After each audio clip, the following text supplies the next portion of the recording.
Hello, जय हिंद, आदाब, सत श्री अकाल, जय सिया राम। चलिए हम बात करते हैं हिस्ट्री का सेकंड लेक्चर। और सेकंड लेक्चर आप देख ही रहे हैं। तो हमने बात किया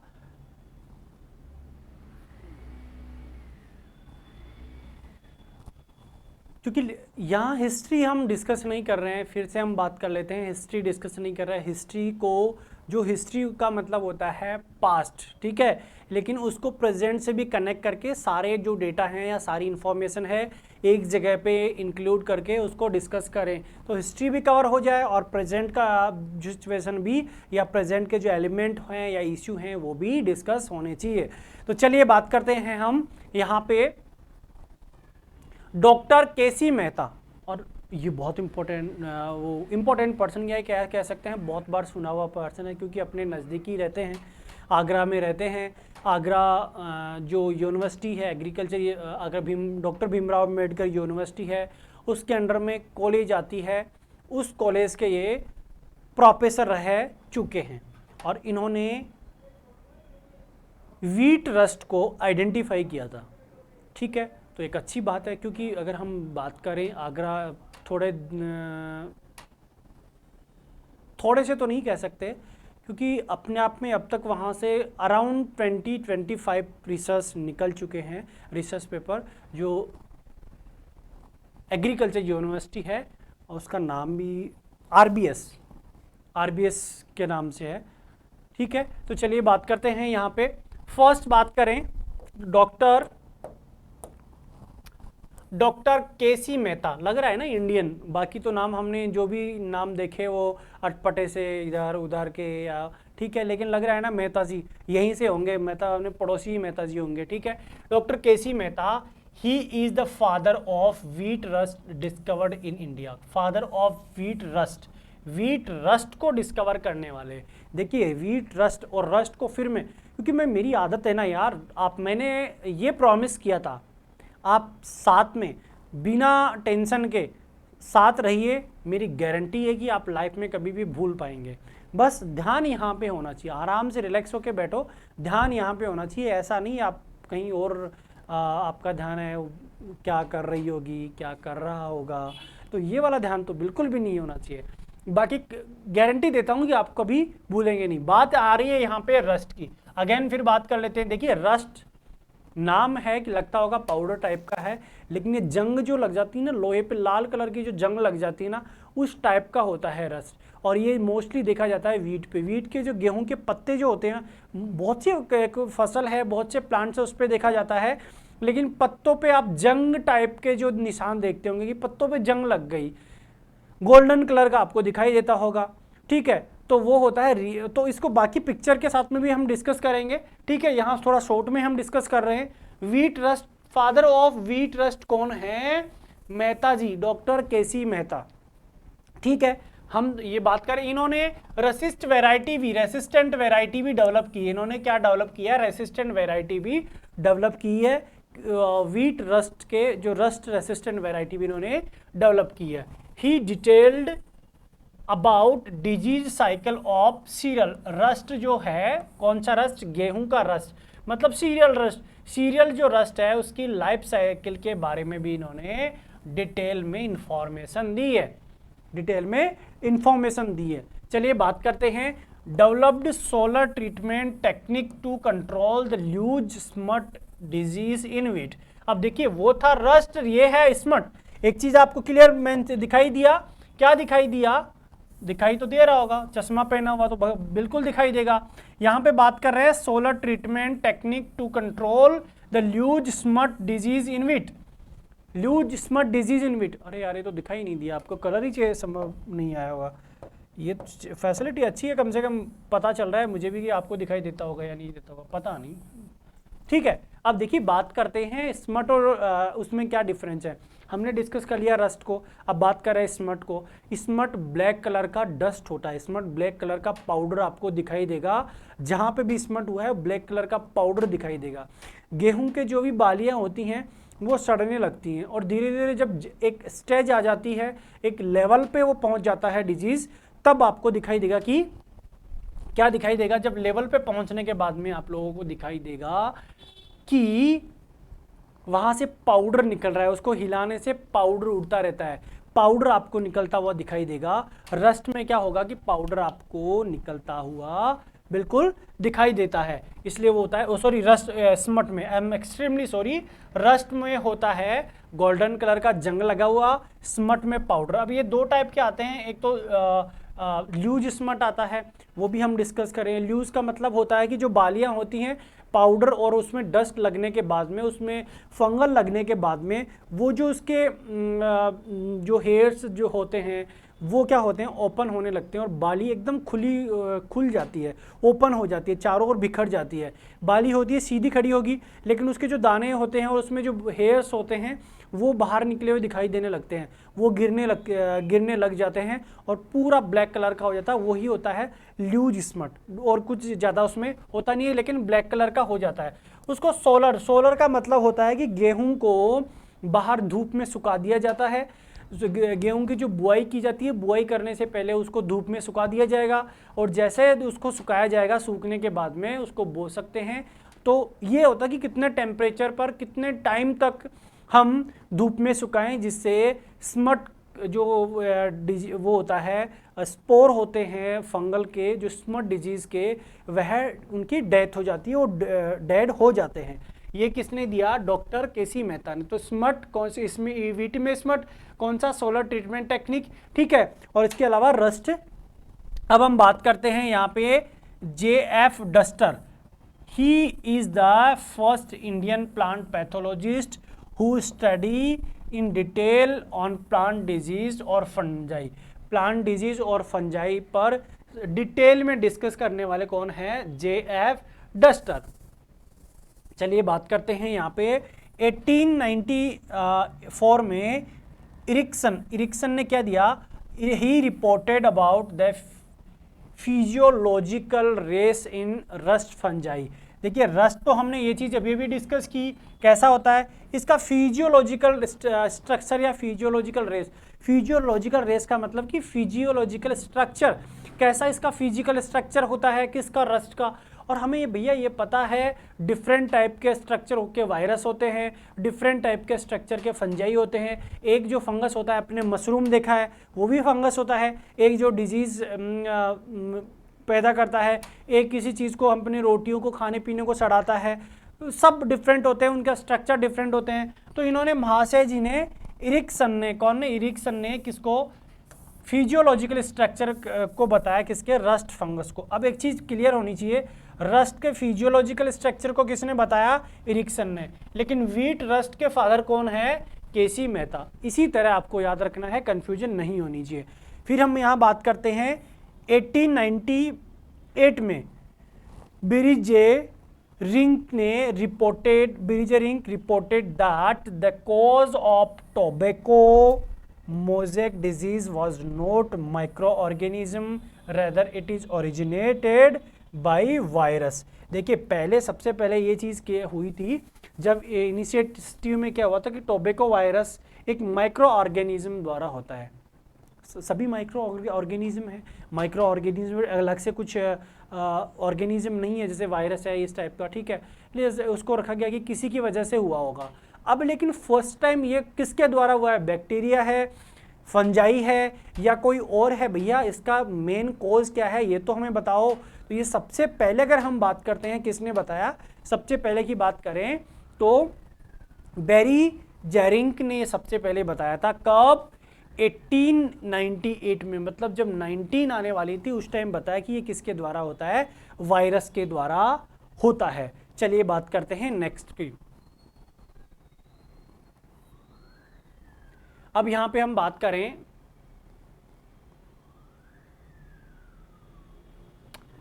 1904 में। एक चीज देखिए यहां पे क्या करना है, जो चीज हमने 16 में पढ़ी तो दो तीन चीजें थी, 16 में कुछ ज्यादा नहीं है। 16 सबसे पहले हमने डिस्कस किया 1675 में, किसके बारे में, माइक्रोस्कोप के बारे में, ठीक है। तो एक चीज 16 का अलग से याद रखिए, 17 का अलग से याद कीजिए, 18 का अलग से याद कीजिए और 19 का अलग से याद कीजिए। आपको बहुत ही हेल्प मिलेगी कौन सा वाले को ज़्यादा हमें याद रखना, मतलब कौन सा वाला किस टाइम हुआ था।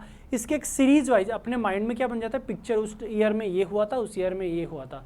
जैसे पूछ लिया जाता है बंगाल फेमाइन कब हुआ था, ठीक है, ये चीज़ें बहुत बार पूछ ली जाती है। हम यहाँ पे बात करते हैं, बात करें, वार्ड एंड सैलमन ने first discover the physiological specialization in the cereal rust and powdery mildew.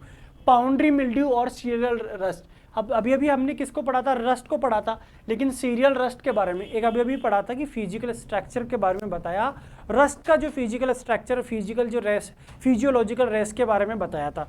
किसने बताया, ये भी फिर से देख लेते हैं। यहाँ पे देखा अपन ने फिजियोलॉजिकल रेस किसने बताया, एरिक्सन ने बताया rust, physiological race in rust के बारे में। यहाँ पे कौन से वाले के बारे में बताया गया है, specialisation in serial rust, serial rust के फिजियोलॉजिकल रेस के बारे में बताया गया है, ठीक है। या और इसके, अरे यार, इसके साथ साथ में पाउंड्री मिल्ड्यू के फिजियोलॉजिकल स्ट्रक्चर के बारे में बता। भैया सबका स्ट्रक्चर अलग अलग होता है तो फिजियोलॉजिकल स्ट्रक्चर बताना ही बताना है, ठीक है। हमने एक गारंटी ली है जो हम यहाँ पे पढ़ेंगे, इससे बाहर से कुछ भी नहीं आने वाला, क्योंकि हम हर चीज़ कवर करेंगे। हो सकता है आपको थोड़ा सा ज़्यादा लगे, क्योंकि हमारी प्रायोरिटी रहती है कि आपको एक भी क्वेश्चन इस पार्ट में से जो हम डिस्कस कर रहे हैं, ठीक है, उसमें से छूटा नहीं चाहिए और सभी इंपॉर्टेंट होने चाहिए। तो यहाँ ऐसा आपको लग नहीं रहा बिल्कुल भी, और लगेगा भी नहीं, क्योंकि हमने ऑल डेटास इंपॉर्टेंट रखे हुए हैं। तो चलिए बात करते हैं यहाँ पे सीरियल रस्ट और पाउंड्री मिल्ड्यू के फिजिकल स्पेशलाइजेशन है, फिजिकल रेस के बारे में किसने बताया, वार्ड और सैलमन ने। कब, 1904 में, 1904 में। अब बात करते हैं सेकंड की।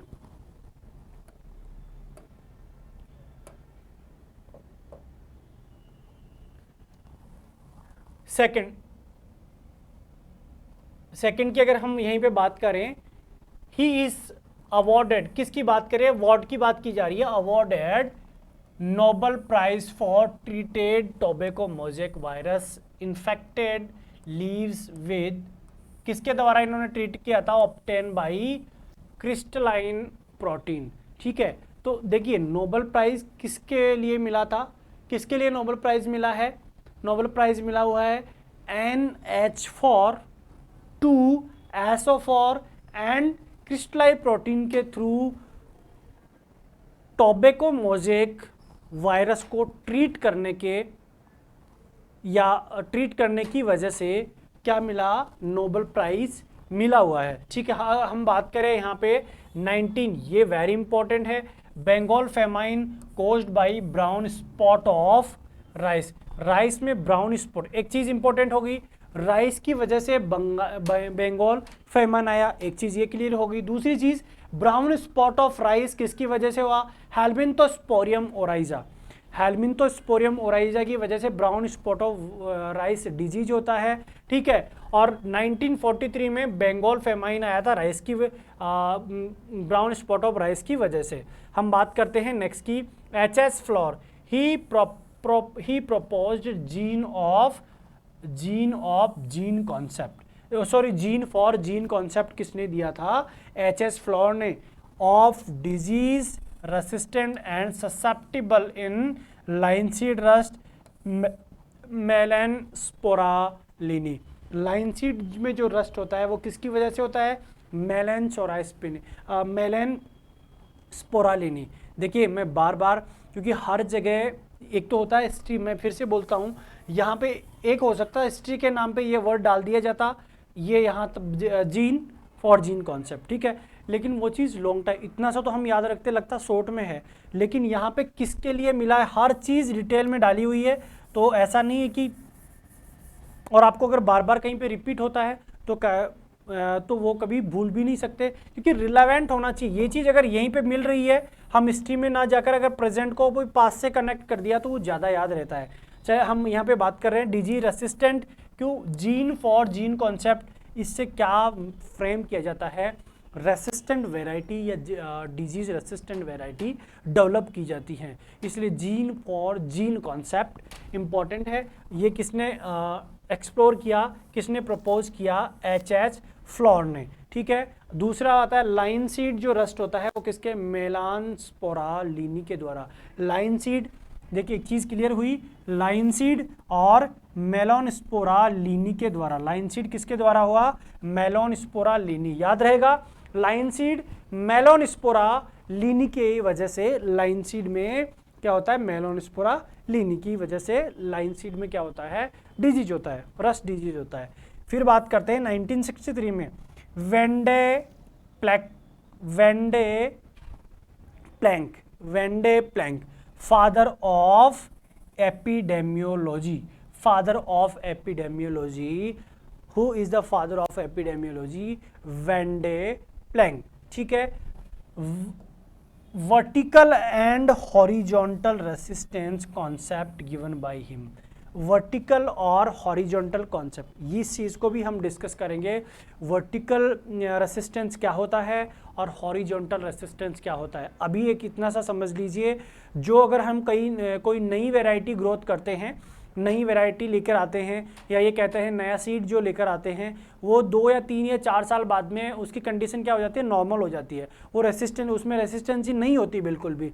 उसको हॉरिजॉन्टल, उसी को कहते हैं हॉरिजॉन्टल रेसिस्टेंसी। कब किस में ख़त्म हो जाती है? और वर्टिकल रेसिस्टेंसी उनसे रिलेटेड है, तो हम डीपली वहाँ पे डिस्कस करने वाले हैं रेसिस्टेंसी वाले पार्ट में। ठीक है, हर वेराइटी का रेसिस्टेंसी होता है। डिजीज़ को डिस्कस करेंगे, डिजीज़ के साथ साथ में रेसिस्टेंसी को डिस्कस करेंगे। ठीक है, तो अभी ये चीज़ याद रखनी है, वेंडे प्लैंक फादर ऑफ एपिडेमियोलॉजी। और एपिडेमियोलॉजी में भी हम क्या डिस्कस करते हैं? रेसिस्टेंसी, वैरायटी, न्यू वैरायटी डेवलप करना, ये किस में होता है? एपिडेमियोलॉजी में। तो वर्टिकल और horizontal resistance concept was given by वेंडे Planck.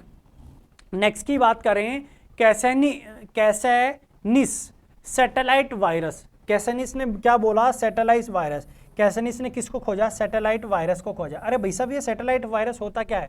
देखिए, सैटेलाइट वायरस, वायरस जो होती है ना, उसमें जो सबसे छोटा जो पार्टिकल होता है उसको सैटेलाइट वायरस कहते हैं। सैटेलाइट वायरस कोई अलग से वायरस नहीं होता, वायरस में से सबसे छोटा जो पार्टिकल होता है उसको कहा जाता है सैटेलाइट वायरस। ठीक है, नो कन्फ्यूजन। लेकिन क्वेश्चन पूछा गया है, ठीक है, कौन सा सैटेलाइट वायरस? सैटेलाइट वायरस को किसने खोजा था? कासानिस ने खोजा satellite virus. What is the meaning of satellite virus? The smaller particle of virus in TNV. TNV में, TNV tobacco necrosis virus, tobacco necrosis virus में जो स्मॉलेस्ट पार्टिकल वाला वायरस को खोजा गया था उसको सैटेलाइट वायरस कहते हैं। ठीक है, ये किसने खोजा? कासानिस ने। कब? 1962 में। चलिए, तो अच्छी बात है। नेक्स्ट पार्ट की बात करते हैं हम यहाँ पे। 1967 में डॉइट ऑल ने he explain about witches broom of potato. इसने क्या एक्सप्लेन किया? इन्होंने एक्सप्लेन किया विचेज ब्रूम ऑफ पोटैटो, एक चीज। दूसरी चीज, aster yellow and mulberry dwarf caused by mycoplasma like organism. तो ये किसके द्वारा होता है? माइकोप्लाज्म। ये भी एक ऑर्गेनिज्म है, ठीक है, माइकोप्लाज्म। ठीक है, तो ये किसके द्वारा होता है? माइकोप्लाज्म। पोटैटो में ब्रूम और पोटैटो माइकोप्लाज्म। देखिए चीजें क्या, हिस्ट्री सिर्फ इतनी है कि 1967 में माइकोप्लाज्मा को खोजा था। किसने खोजा? डॉइट ऑल ने। ठीक है, बात क्या करते हैं यहाँ पे? ब्रूम ऑफ पोटैटो किसके द्वारा होता है? माइकोप्लाज्मन। और ठीक है, इसके एस्टर येलो और मलबेरी ड्वार्फ भी किसके द्वारा होता है? माइकोप्लाज्मन के द्वारा होता है। अब हम बात करते हैं shepherd and all. He discovered double standard DNA in cauliflower mosaic virus. Cauliflower mosaic virus में डबल स्टैंडर्ड को किसने खोजा? सेफर्ड ने खोजा। कब खोजा? 1972 सॉरी 1968 में खोजा। अब बात करते हैं 1971 में गुडमैन। गुडमैन ने क्या खोजा? Discovered the single standard DNA Gemini virus. Single standard DNA Goodman ने, डबल स्टैंडर्ड डीएनए सेफर्ड ने डबल स्टैंडर्ड डीएनए किस में खोजा? कॉलीफ्लावर में। और दूसरी चीज़ गुडमैन ने single standard DNA Gemini virus में खोजा। दोनों चीज़ें एक साथ, यही तो चीज़ें होती है ना, एक साथ में दोनों चीज़ों को लाना। एक आप यहाँ देखते, एक पीछे देखते या कहीं और देखते तो वो चीज़ें याद नहीं। अब एक चीज़ याद हो, गुडमैन, अच्छे वाले मैन ने, गुडमैन जी हैं, गुडमैन ने सिंगल स्टैंडर्ड को खोजा, जेमिनी वायरस, ठीक है। दूसरी की अगर बात करते हैं हमारे पास सेफर्ड ने डबल स्टैंडर्ड को खोजा, गुडमैन ने सिंगल को, सेफर्ड ने डबल को। सेफर्ड ने 68 में खोजा और इन्होंने गुडमैन ने 71 में खोजा। इसका मतलब इसके सिर्फ और सिर्फ कितने टाइम बाद में? 3 साल बाद में इन्होंने खोजा। अब हम बात करते हैं 1971 में एक और T O. Diener given that term viroid. He is the person who first time explained that potato spindle tuber disease caused by virus। Potato spindle tuber किसके द्वारा होता है? वायरस के द्वारा होता है। Viroid has only naked RNA, it does not have protein coat. एक चीज बात करते हैं, देखिए पहले तो यहाँ पे एक और बात कर दी गई वायरॉइड की, तो एक चीज़ यहाँ पे और क्लियर करते हैं ना हम लोग। क्या? देखिए वायरस को जब हम पढ़ेंगे तो क्लियर बहुत सब चीज़ें क्लियर करेंगे, लेकिन एक चीज़, वायरस के अंदर जो हम बात करते हैं न्यूक्लियस वगैरह, न्यूक्लियोइड या फिर जैसे को गोल्जी काय वगैरह नहीं होता। ये सिर्फ क्या होता है? या तो आरएनए होता है या डीएनए होता है, दो चीज़ होती हैं। उसके ऊपर क्या होता है? कोट होता है, कवर होता है, प्रोटीन का कवर होता है, ठीक है। किसके ऊपर? आरएनए या डीएनए के ऊपर एक तो होता है सेल, चाहे वो उसकी किसकी फंगल सेल हो या प्लांट सेल हो या ह्यूमन सेल हो। उसके अंदर क्या होता है? सेल के अंदर आरएनए डीएनए एक वन ऑफ पार्ट होता है, वन ऑफ एलिमेंट होता है, ठीक है। लेकिन बाकी कम से कम ये बात हजारों 100 की संख्या में और भी कंपोनेंट होते हैं, चाहे गोल्जी काय की बात करें या बहुत से उसमें राइबोसोम की बात करें। लेकिन आरएनए और डीएनए उसमें वन ऑफ देम होता है, ठीक है, हर कोई जानता है। यहाँ पे वायरस की बात करें तो वायरस क्या चीज़ होता है? वायरस सिर्फ आरएनए या डीएनए होता है, इसके अलावा कुछ नहीं होता। उसके ऊपर एक कवर होता है प्रोटीन का, ठीक है। लेकिन एक यहाँ पे वायरस की बात कर रहे हैं, वायरॉइड। वायरस और वायरॉइड दोनों चीज़ अलग अलग है। वायरॉइड के ऊपर प्रोटीन का आरएनए होता है, वायरॉइड डीएनए का नहीं होता, वायरॉइड आरएनए होता है। आरएनए के ऊपर कोई प्रोटीन का कवर नहीं होता, इसलिए उसको क्या कहा जाता है? वायरॉइड कहा जाता है, ठीक है। दोनों चीज़ों में कन्फ्यूज, वायरॉइड आप हम ये नहीं होना चाहिए कि वायरॉइड वायरस का ही बोला जाता होगा या वायरॉइड की कोई स्टडी होगी होती होगी इसलिए उसको वायरॉइड बोला जाता है, ठीक है। वायरस की तरह ही एक वायरॉइड होता है, दूसरा अलग होता है, ठीक है। अब चीज़ क्लियर हो गई होंगी। तो वायरॉइड को भी किसने खोजा था? ओटी डेनर ने ही खोजा था वायरॉइड को। और ये वायरॉइड जो टर्म भी ओटी डेनर ने ही दिया था, ओटी डेनर ने ही ये टर्म दिया था। आई होप आप लोगों को ये चीज़ बखूबी समझ में आ गई होगी 1971 में, ठीक है। तो गुडमैन, सेफर्ड, डॉयट, ठीक है। और इसके अलावा कौन आ गया? ओटी डेनर। नेक्स्ट पे हम चलते हैं। अब हम बात करते हैं, देखिए हिस्ट्री हो चुकी है, अब हम बात करते हैं प्लांट डिजीज़ की बात कर लेते हैं। ये तो हमारी हिस्ट्री थी, अब हम बात कर लेते हैं प्लांट डिजीज़ की। ब्रीफ हम डिटेल करेंगे, ज़्यादा हम डिटेल में नहीं जाने वाले, फास्ट हम कवर करेंगे क्योंकि कम लेक्चर्स में हमें कवर करना है, ठीक है। किसी को क्योंकि जो चीज़ एग्ज़ाम पॉइंट ऑफ व्यू से प्री पीजी, क्योंकि प्री पीजी का एग्ज़ाम अभी है, ठीक है, तो उसकी वजह से थोड़ा सा हमें फास्ट भी लेना पड़ेगा। बाकी मैटर यहाँ कंप्लीट रखा हुआ है, ये नहीं है कि कोई शॉर्ट में है कंप्लीट में। मैंने यही कहा यहाँ जो भी लेक्चर हैं उसके अलावा कुछ भी नहीं आने वाला, उससे रिलेवेंट होगा बस, बेशर्ते कि आपका ध्यान यहाँ पे है या नहीं है, इतना सा फ़र्क है। अब हम बात करते हैं क्लासिफिकेशन ऑफ प्लांट डिजीज़। ठीक है, देखिए क्लासिफिकेशन की अगर हम बात करें, प्लांट डिजीज़ के क्लासिफिकेशन की बात करें तो किस किस बेसिस पे प्लांट डिजीज़ को क्लासिफाइड किया गया है। अब प्लांट डिजीज़ में कौन कौन से डिजीज़ हैं, बहुत से, जैसे मान लीजिए कि डिजीज़ किस किस के बेसिस पे होता है, इन्फेक्शन की वजह वाले डिजीज़, नॉन इन्फेक्शन डिजीज़, ठीक है, नेचर के अकॉर्डिंग, कॉज के अकॉर्डिंग, नॉन कॉज के अकॉर्डिंग। तो चलिए बात कर लेते हैं, क्योंकि उसको भी तो डिजीज़ कहा जाता है जो घाव लगने की वजह से, क्योंकि बात क्या, हमने क्या चीज़ डिस्कस की सबसे पहले, पैथोलॉजी का मतलब सफरिंग। हम किसी को चोट पहुंचा दे उसका मतलब वो डिजीज़ ही है भैया। अगर किसी को एक मारो ना उठा के, ठीक है, जैसे बोलते नहीं है पिला के, इस तरह पिलाओ और पिला के एक मार दो, तो भैया दर्द तो होगा ही, सफ़र तो वो करेगा ही, तो वो भी डिजीज़ है। अब वो दूसरा डिजीज़ है, कौन सा, वो इन्फेक्टेड डिजीज़ है। वो इन्फेक्टेड वाला डिजीज़ है, वो जैसे कहते हैं ना, वो फैक्टेड वाला डिजीज़ नहीं है, इन्फेक्शन की वजह से इन्फेक्टेड डिजीज़ नहीं है। ठीक है, नॉन इन्फेक्टेड डिजीज़ की कैटेगरी में आएगा। सॉरी, क्योंकि बोलता बोलता मैं भी क्या ही बोल जाता हूँ, मुझे भी पता नहीं चलता।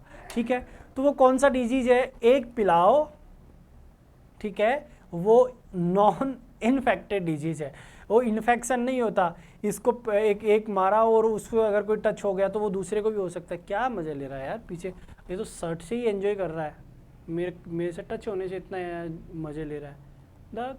ऐसा नहीं होना चाहिए ना। चलिए बात करते हैं, ठीक है। तो बात यही होगी इन्फेक्टेड और अब ये चीज़ समझ गए होंगे, अब तो यार समझ ही गए हो। नॉन इन्फेक्टेड डिजीज़, बात थी सफरिंग की, किसी से भी सफरिंग करता हो उसको, वो पैथोलॉजी के अंदर आता है।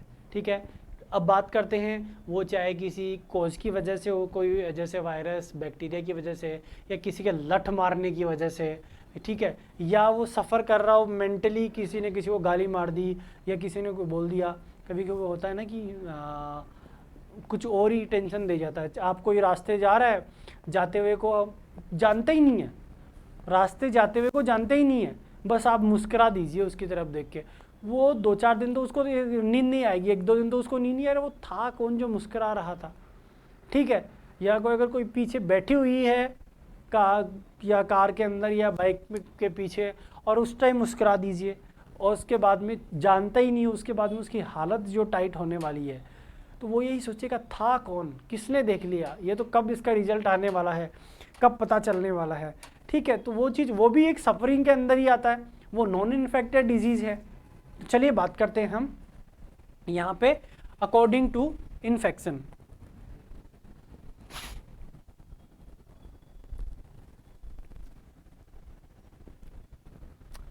तो फर्स्ट अगर क्लासिफिकेशन ऑफ प्लांट डिजीज की बात करें,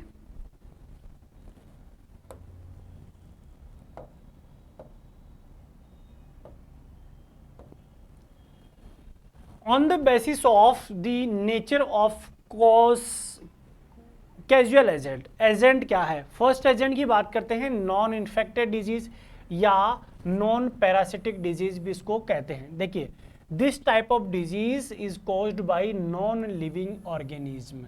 नॉन लिविंग ऑर्गेनिज्म, ये भी नॉन लिविंग ऑर्गेनिज्म है। ठीक है, लठ मारो, किसी को पकड़ के लठ मारो, वो भी नॉन लिविंग ऑर्गेनिज्म है। ठीक है, अब बात करते हैं, could not be spread to other, ये दूसरे में नहीं फैलता। भैया किसी की बीवी अगर झगड़ा कर रही है घर पे, तो ये जरूरी नहीं है कि दूसरे के घर पे भी झगड़ा हो या दूसरे की बीवी भी लड़े, तो ऐसा इम्पॉसिबल है। ये मेरे पे यथार्थ मत लेना, क्योंकि मेरी अभी शादी नहीं हुई है और कोई अभी विचार भी नहीं है, कोई मिले तो बता देना। ठीक है, तो अब अगर थर्ड की बात करें, they are induced by unfavourable environment. Unfavourable environment ही, घर पे लड़ाई होगी भैया, फेवरेबल इन्वायरमेंट होगा तो खुशी होगी ना। अनफेवरेबल इन्वायरमेंट तभी होगा जब, ठीक है, या तो कुछ ना कुछ मनमुटाव या कुछ ना कुछ बात होगी।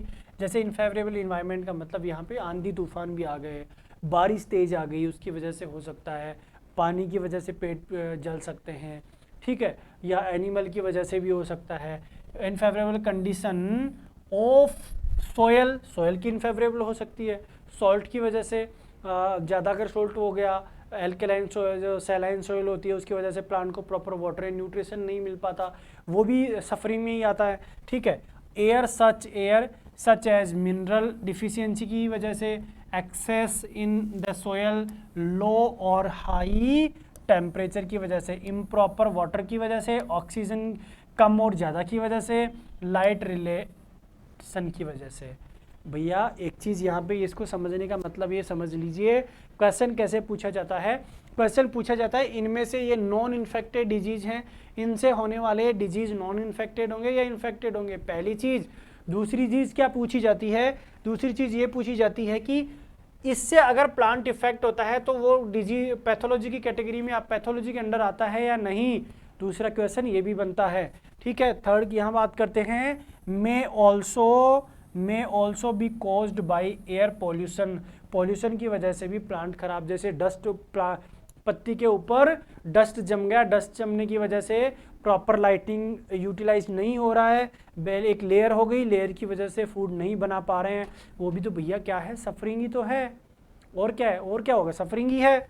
न्यूट्रिशन की कमी की वजह से, मिनरल की कमी की वजह, टॉक्सिसिटी की वजह से, अगर मिनरल कोई मिनरल ज़्यादा है तो उसका क्या होगा, टॉक्सिसिटी होगी। ठीक है, दीज डिजीज में also be caused by mechanical injuries, mechanical injuries की वजह से भी, मशीनरी इंजरीज की वजह से भी हो सकता है। For example blossom and wrote of potato. ठीक है, इसके अलावा ब्लैक हर्ट ऑफ पोटैटो। ठीक है, स्केल्ट ऑफ एप्पल।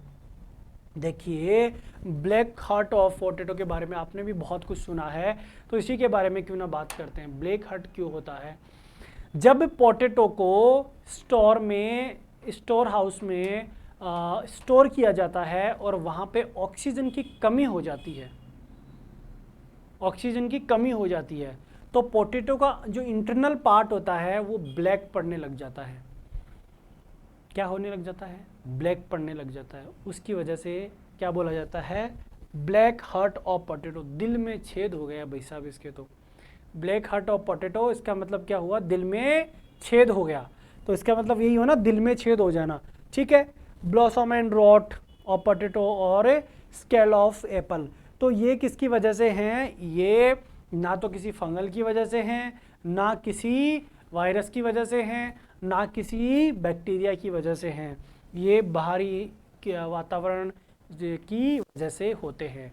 समझ में आया, तो ये हो गया non infected, non parasite bacteria. Very good, चलिए अगर नेक्स्ट पे हम चलते हैं। अब बात करते हैं हम इन्फेक्शियस डिजीज़, पैरासिटिक डिजीज़।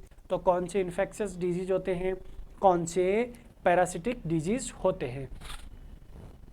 अब पैरासिटिक या इन्फेक्शियस डिजीज़ की अगर हम बात करते हैं तो कोई भी ऑर्गेनिज्म, चाहे वो बैक्टीरिया हो, चाहे फंगस हो, चाहे वो वायरस हो, चाहे वो वायरॉइड हो। ठीक है, अभी भी वायरॉइड को बात की है ना हमने, चाहे वो वायरॉइड हो, चाहे वो अदर कोई एलिमेंट हो, नेमेटोड हो या और कोई एलिमेंट हो, उसकी वजह से जो भी डिजीज होता है वो किसकी कैटेगरी में आता है, वो इन्फेक्शियस की कैटेगरी में आता है, वो पैरासिटिक की कैटेगरी में आता है। चलिए बात करते हैं नेक्स्ट। अब यहाँ पे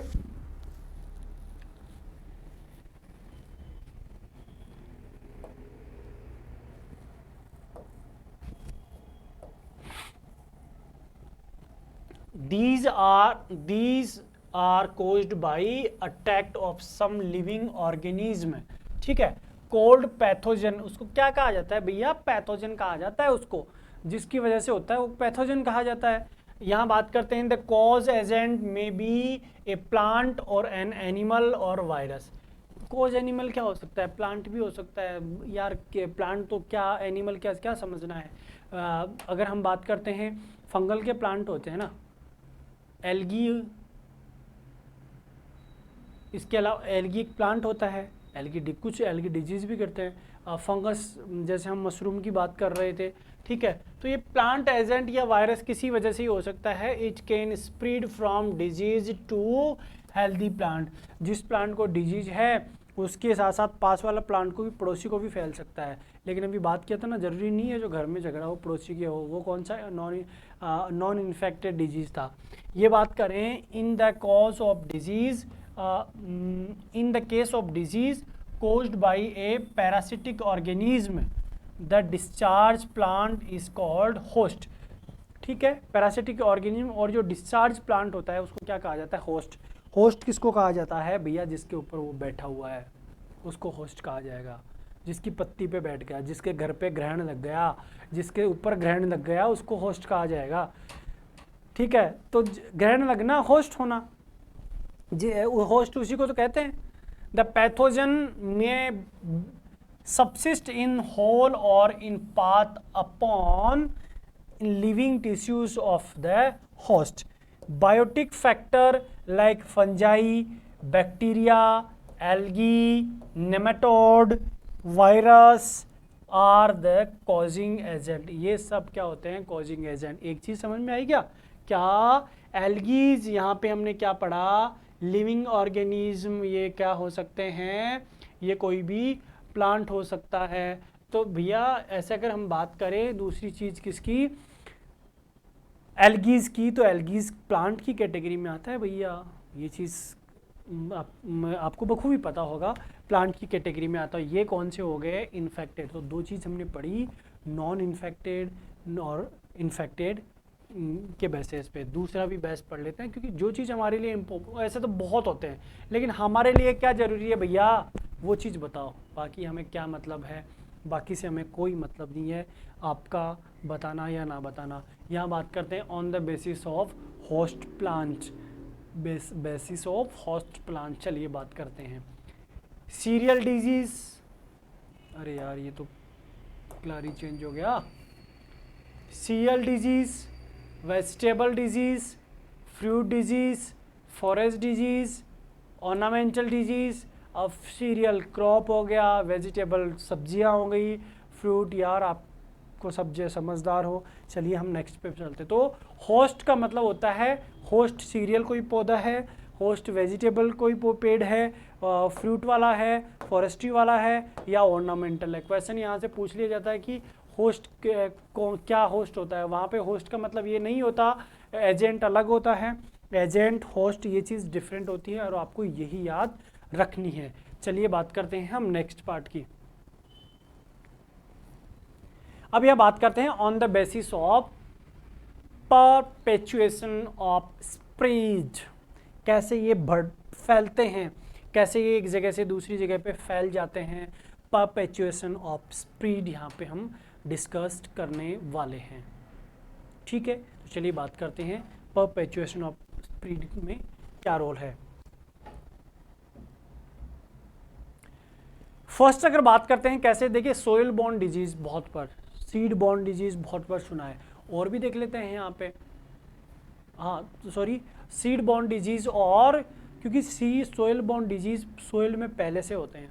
आप जो भी जैसे बीज डालेंगे, क्योंकि हर क्रॉप के लिए अलग अलग डिजीज होते हैं, ये हमें भी पता है। जैसे सरसों में कोई डिजीज है, सरसों में डिजीज है और अगले एक साल बाद में फिर से वो टर्न आ गया, मतलब 6 महीने बाद में फिर से टर्न आएगा। ठीक है, तो वो डिजीज ऑलरेडी उसके अंदर रहेगा, सोइल के अंदर रहेगा, और जैसे ही हम ग्रो करेंगे, सीड्स वहाँ पे डालेंगे सरसों का, तो वो सरसों में लग जाएगा। गेहूं का जो भी डिजीज है, गेहूं और जौ से रिलेटेड जो भी कॉमन डिजीज हैं, वहाँ पे एक साल गेहूं बोया, एक साल जौ अगर हम बोते हैं तो दोबारा उसके अंदर लग जाते हैं। ठीक है, सोइल में पड़े रहते हैं और उसमें लग जाते हैं, तो हर बार उसको लगते हैं। इसलिए बोला जाता है क्रॉप को रोटेट करके बोना चाहिए। एक बार गेहूं बोया, दूसरी बार वहाँ सरसों लेनी चाहिए। एक बार सरसों, हर 1 या 2 साल का उस वहाँ सोइल में गैप देना चाहिए। एक बार सरसों बोते हैं तो वहाँ पे चना बोना चाहिए, क्योंकि वो डिजीज़ दोबारा उसका जो लाइफ साइकिल होता है, या 1 साल बाद में उसकी डेथ हो जाती है। ठीक है, इसीलिए उसको लाइफ साइकिल के अंदर रखा जाता है। दूसरी चीज़ सीड बॉर्न डिजीज, सीड के अंदर ही रहता है, जो सीड हम खरीद के लाते हैं उसके अंदर ही वो डिजीज है, तो वो किसके थ्रू फैलता है? सीड के थ्रू। एक किसके थ्रू फैलता है? सोइल के थ्रू। इसीलिए spread, perpetuation of spread of disease. Got it? चलिए बात करते हैं यहाँ पे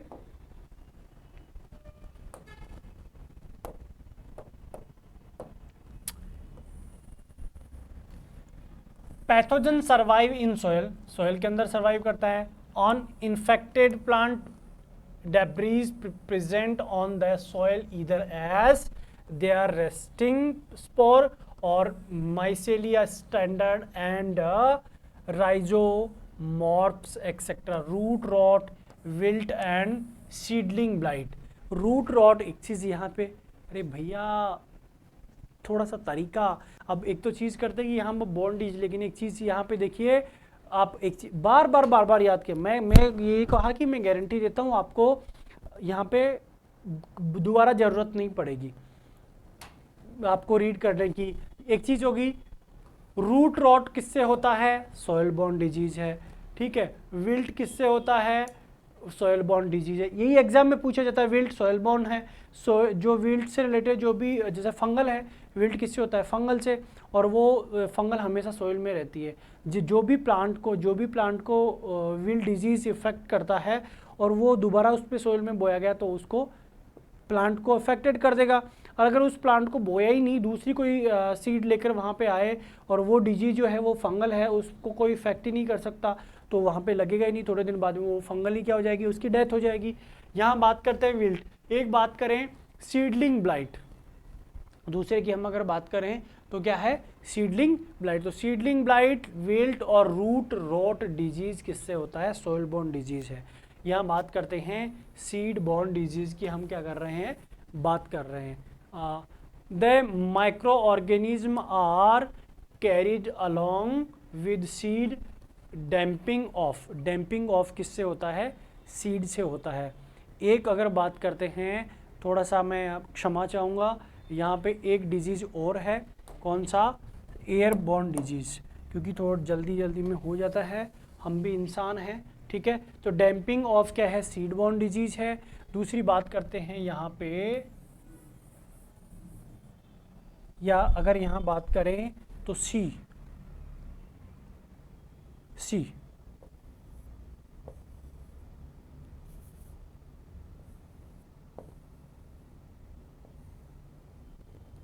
ये क्या है, सी एयरबॉर्न डिजीज, जो एयर के थ्रू फैलते हैं, एक जगह से जो दूसरी जगह चले जाते हैं, उसको क्या कहा जाता है, एयरबॉर्न डिजीज, एयर के थ्रू। द माइक्रोब्स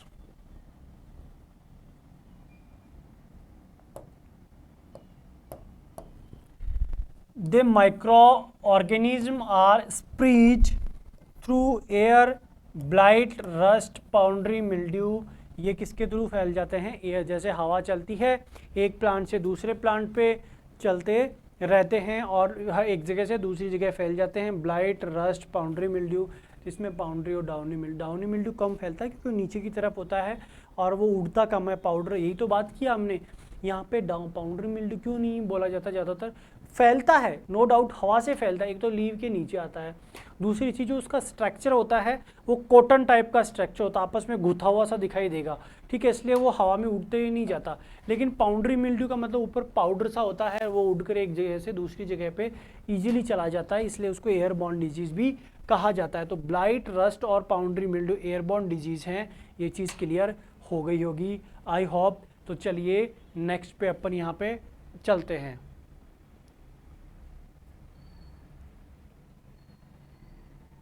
अब हम बात करते हैं यहाँ पे on the basis of occurrences and geographical distribution.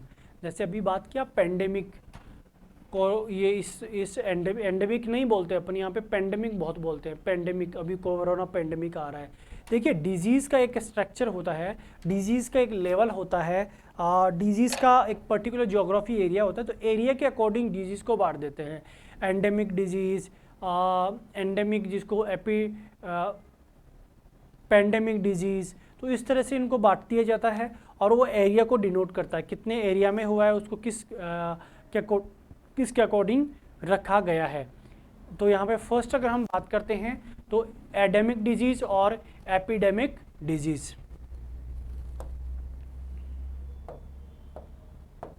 यहाँ बात करते हैं first one endemic disease, confuse नहीं होना, देखिए ANDEMIC एंडेमिक और epidemic disease. A disease which is regularly presented in certain region, जो सर्टेन रीजन में प्रेजेंट होते हैं। ए पार्ट ऑफ रीजन, एक डिस्ट्रिक्ट, जैसे डिस्ट्रिक्ट लेवल पे जो होता है छोटे से एरिया में, डिस्ट्रिक्ट लेवल के एरिया में, उसको क्या कहा जाता है, district area. In an moderate to severe from refer to as endemic wart disease in potato. ये क्या होता है कि एंडेमिक डिजीज पर्टिकुलर रीजन को डिनोट करता है, ये छोटे एरिया में ही होता है एंडेमिक डिजीज। दूसरी की बात करें एपिडेमिक डिजीज, एपीफाइटोटिक डिजीज इसको बोला जाता है। Epidemic disease, epiphytotic disease is term applied to the infectious plant disease which spread widely but occur periodically।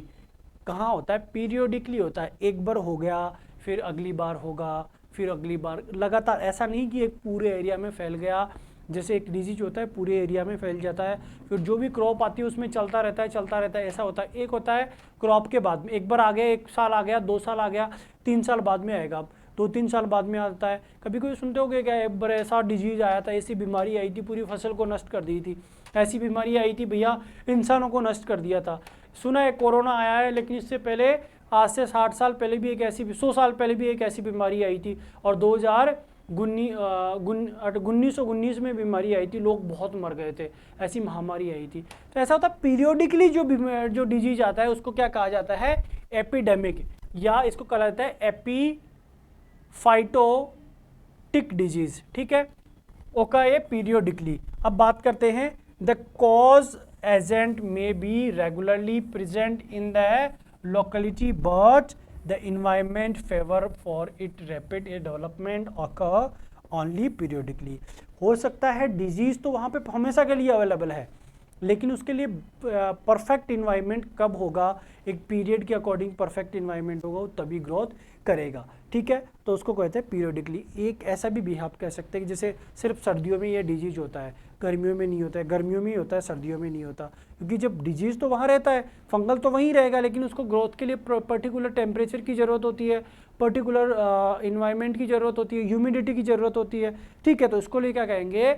Epidemic या एपीफाइटोटिक डिजीज। बात करते हैं the epiphytotic disease are the very responsive to variation in the environment, rust, late blight और mildew. देखिए rust, late blight और mildew, एक चीज़ सुना होगा, लेट ब्लाइट हमेशा एक एपिडेमिक डिजीज है। क्यों एपिडेमिक डिजीज है भैया? ये सिर्फ सर्दियों में ही होता है।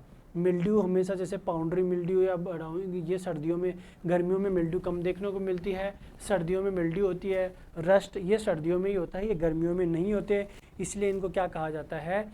ये कौन से डिजीज हैं? एपिडेमिक डिजीज हैं, एपीफाइटोटिक डिजीज है। ये चीज़ याद रखना, ऐसे ही एग्जाम में क्वेश्चंस पूछे जाते हैं, कौन से डिजीज़ कब आते हैं।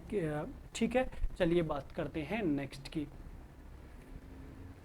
एक डिजीज़ यहाँ पे है स्पोरेडिक डिजीज, और इसके अलावा एक डिजीज और होगा, उसकी हम बात करेंगे यहाँ पे, sporadic disease.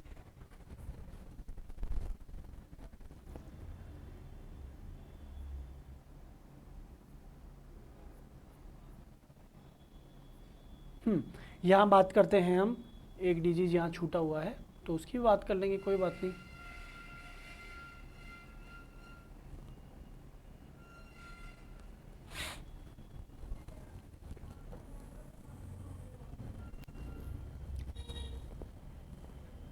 Sporadic disease, they are plant disease which occur only here and there at irregular interval and in relatively few distance। ये कब होते हैं? इरेगुलर इंटरवल पे। ठीक है, यहाँ बात करते हैं एक गिवन डिजीज में be endemic in one region and epidemic in another, leaf blight और विल्ट। ये क्या होते हैं, क्या कह सकते हैं इनको? एंडेमिक छोटे से रीजन में, ठीक है, या एपिडेमिक ये एक के बाद में जैसे होता है छोटे से रीजन में, और एपिडेमिक हमने क्या पढ़ा, क्योंकि ये पीरियड के अकॉर्डिंग आते हैं, तो ये दोनों हो सकते हैं। स्पोरेडिक हो सकते, जो डिजीज होते हैं ये एंडेमिक हो सकते हैं और एपिडेमिक हो सकते हैं। इसके अलावा एक और डिजीज है जो सबसे ज़्यादा प्रेजेंट में चल रहा है, उसकी बात कर लेते हैं। उसको क्या कहा जाता है? वो यहाँ मेंशन नहीं है तो कोई बात नहीं, हम यहाँ पे मेंशन कर देते हैं उसको।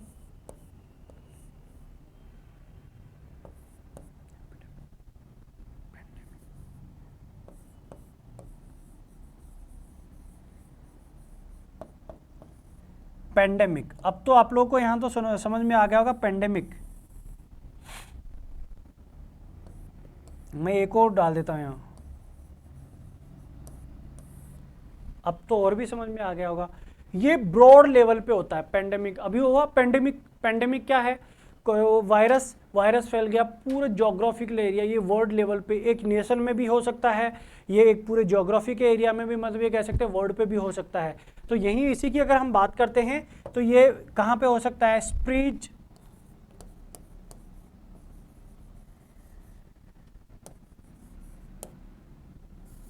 Spread in a nation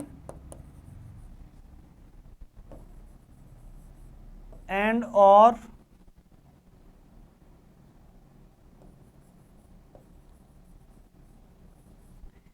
many countries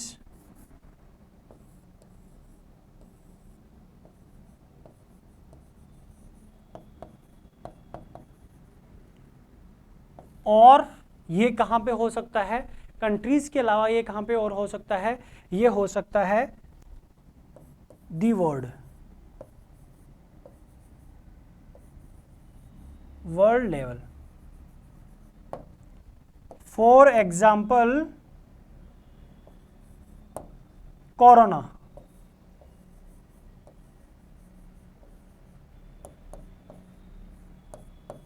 कोविड-19 या कोरोना-19, ठीक है, कंफ्यूज कुछ वो नहीं होना कि क्या लिखा हुआ है यहाँ, ठीक है। इनको बोला जाता है पेंडेमिक, ठीक है, पेंडेमिक सिचुएशन, पेंडेमिक कंडीशन में, ठीक है।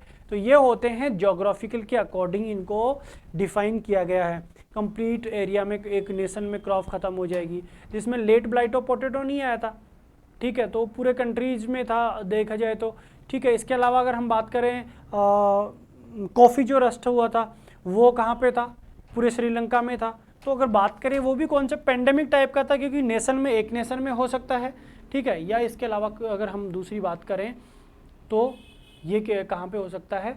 वर्ल्ड लेवल पे भी हो सकता है। तो आज के लिए इतना ही। नेक्स्ट डिजीज़ के बारे में हम बात करेंगे। ये वेरी इंपॉर्टेंट, यहाँ से पूछ लिया जाता है ये किस टाइप का डिजीज़ है, यहाँ से क्वेश्चंस बहुत बार बनते हैं, ठीक है। तो चलिए मिलते हैं नेक्स्ट लेक्चर में, तब तक के लिए धन्यवाद। खुश रहो, मस्त रहो और एंजॉय करो।